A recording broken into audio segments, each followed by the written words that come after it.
Malaman kimiyya ne suka saka ƙaramin kare a cikin wani keji mai wutar lantarki. Suka saka karen nan fa jikinsa ya dinga yin shokin. Kawai ya ga hanya ya ce ai zai iya guduwa ma, a take ya fice ya bar wannan kejin. Suka ƙara dawo da wannan karen fa ya ƙara fita. Suka ƙara dawo da shi ya ƙara guduwa.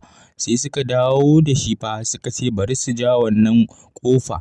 Suna jan wannan ƙofa ta yi sama sosai. Kawai suka bar wannan karen yayyayyayi ya fita ya ƙi kasa fita. Kawai wannan karen ya saddakar ma, kawai ya ce bari ya zauna. Shokin ɗin ne ya dinga samun wannan kare. Kawai ya ce bari fa ya zauna daga cikin wannan keji. Kawai suka dawo suka ja wannan ƙofa domin ko zai fita.